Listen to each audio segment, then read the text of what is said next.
con Leche, la voz de los latinos en América. Estamos transmitiendo desde hermosa 1470M, 96.9 FM. También estamos en Facebook Live y en YouTube, por si quiere vernos. Más tarde en Twitter. Gracias por estar con nosotros. Les habla Lilia Galindo. Tenemos a representantes del Distrito Escolar de Lancaster, al doctor Jordan Goines. Él es el director de Continuous Improvement, quiere decir de mejoramiento continuo. Y también tenemos al director de tecnología, de información y tecnología, servicios de información y tecnología, el señor Brandon Weber. Thank you very much for coming. It's a pleasure to have you. Dr. Goines, the introduction is for you. Oh yeah, for sure. This morning is actually a pretty good morning to be able to start it out with bringing into some of the infrastructure that Lancaster School District has and some of the fail safes that we have for students. Wanted to introduce our director of information and technology services over at Lancaster School District, who's absolutely one of the biggest advocates for ensuring change and for ensuring that we're keeping our kids safe, keeping our instructional technology going well, making sure our kids are getting what they need. So the actual tools to be able to make things happen. Definitely made his impact during the last 2 years, especially with COVID-19. Was responsible for probably one of the most single-handedly most responsible people for ensuring that every student in our Lancaster School District had a minimum of one computer at home and possibly another one sitting in the classroom. I think now we're at the 2-to-1. You're going to have to clarify that for me, Brandon, just to make sure that we're in a good place with that. But he's definitely been one of the people who has advocated for making sure that the Lancaster School District is taking care of kids. So wanted to introduce him to the community and have him give a little bit of a synopsis of what's going on in Lancaster. Seriously, do you expect that I translate all that? I think you can. I know you got skills like that, Lily. Well, yeah, el doctor Goines nos quiere presentar al señor Weber, que es el director de información. Dice que ha traído muchísimo tecnología en nuestro distrito escolar. Sin duda alguna, ha sido un representante muy importante durante esta etapa donde tuvimos que incorporar a todos los estudiantes por razones de COVID. Él era el responsable de asegurarse que todo el mundo tuviera una computadora para poder avanzar en sus estudios cuando no estaban en las escuelas, y ha sido su participación muy importante en todo esto, pero él nos va a decir un poco más acerca de eso. Okay, Mr. Weber, tell us a little bit. I suppose that was a big challenge. Were you prepared? Were you ready, or it was like a huge surprise, like a wave that was, oh my God, what do I do? Yeah, through the pandemic, it was definitely challenging. Luckily, we had put a lot of kind of pieces already in place. We were trying to already get to a point where we had, there was some take-home Chromebooks kind of like already established. We were already ensuring that our students had technology in the classroom and sufficient coverage there too. But nobody was ready for that. Bueno, le pregunto si durante la pandemia le fue muy difícil el atender eso, que si se sentía ya preparado o fue un gran reto para él. Dice, bueno, definitivamente ya teníamos algunas cosas en lugar, ¿no? Ya estábamos avanzando, tratando de que los estudiantes todos tuvieran sus Chromebooks, y luego además de que se tuviera acceso a la tecnología para poder aprovechar todos los programas que están a través del Internet. Pero sin duda alguna esto del COVID fue un gran reto para todos. What did you learn about the COVID situation? What is good and what can you keep running to help the students? Because it was very bad, the COVID, but also very good in some issues. Like, for example, I know that Hispanic parents never before touched a computer or anything, and now they were forced to do it. Tell us a little bit, what do you think about it? I think one of the good things about it was that it allowed us to really just zero in and focus on what we needed to do to ensure that we had connectivity. So there was a lot of training of staff and our parents and our students in kind of using that technology. There was a really big focus, especially around that time, into kind of introducing that technology in the home now, whereas before, maybe they had those guidance in the classroom, but kind of introducing some of that technology in the home. That is really good. Bueno, estamos hablando, le digo que esto del COVID fue una situación muy lamentable para muchos, muy difícil para muchos, pero que también tuvo sus cosas buenas, que yo sé que la comunidad hispana antes no tocaba una computadora para nada, ¿no?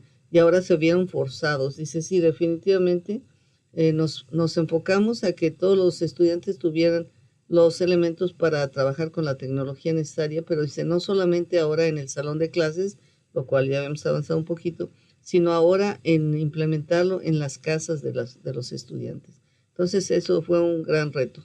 I think that we still have a lot of problems of connectivity in some areas, no? How did you resolve that? Yeah, connectivity is, I would say it's not solved still. And it's something that we are still working with. And not only are we, working on that, but state of California, Department of Education is working on things. And so is even our nation is working on it with like the FCC, working on programs to try to ensure we have that connectivity because it was definitely highlighted that there were some major gaps in connectivity between our students and honestly what people expected there to be. I don't think people realized how much infrastructure we provide and support as a school.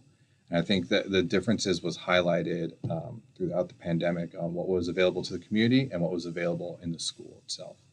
Bueno, estamos hablando, le preguntaba yo, creo que el problema de la conectividad, o sea, de lograr la internet, la señal de internet en algunas casas era un problema difícil. Dice, todavía lo es. Dice, y hemos estado trabajando en eso. Dice, no es solamente es un problema a nivel local, pero es un problema a nivel estatal e incluso a nivel nacional. Y entonces dice lo que intervino incluso la Comisión Federal de Comunicaciones para ver que se tenga más conectividad en muchas áreas. Así es que se dieron cuenta por primera vez la comunidad de la diferencia que hay entre los servicios que presta el distrito en las escuelas y la diferencia ya de salir a la comunidad a proveer este servicio ya más lejano. Dr. Goines, do you want to ask something or do you want? Well, no, I did want to highlight though some more of the work, and I'll speak. I'll have a little bit more thought towards it, but I did want to say that, especially with us being able to provide computers to our kids, that was probably one of the biggest things one of the hardest things to be able to do, but one of the best things for us to be able to do at the time. That has actually allowed our students to be able to, at the back end of it, even after COVID's been over, to be able to still have that access and be able to start the process of having connectivity in a situation that providing for more access to technology. Maybe not the connectivity because that's always an issue. Hotspots, those were good and then they were problematic later on, but they were still something that was available to our kids. So we've done. I think that Brandon, or Mr. Weber, undervalues himself sometimes in the fact that he's nailed the idea of being able to put together the systems that are able to support our district, and he's done amazing work in making sure that all of those pieces are happening. And he thinks like that, not just from a technical standpoint, from instructional technology, but also just in systems in general. So that's about as far as I'm going to go right there. And good luck. How do you feel about that? Well, thank you. But, I do understand that, we have done, a massive effort to try to ensure we can do everything possible to get our families connected. But we can only use the systems that are in place right now. And we know that there are gaps in those systems. And so, thank you for those words, but we're not done yet. It's not something where we're, resting on our laurels. We definitely still have work to do. And we're keeping an eye on all the different programs that are kind of starting up and the momentum that is now growing within our nation to ensure that we address internet connectivity in the same way that we do other services like water, trash, and all those other services. We're starting to address internet connectivity in the same way. El doctor Goines dice que sin duda alguna el señor Weber tuvo un gran impacto en lograr que todos los niños tuvieran acceso a las computadoras y dice establecer un sistema donde se pudiera enseñar de manera más efectiva. Sin duda alguna el haber dotado de computadoras a todos los niños pues les abrió la perspectiva de avanzar en su educación.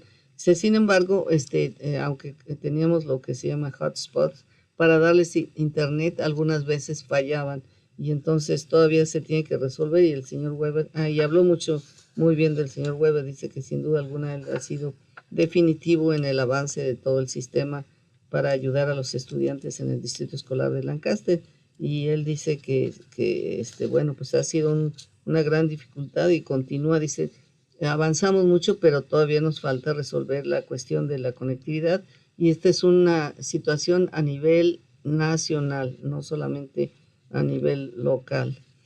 We saw Dr. Goines, we saw the results of the tests, and it went really down. What do you think that was the problem?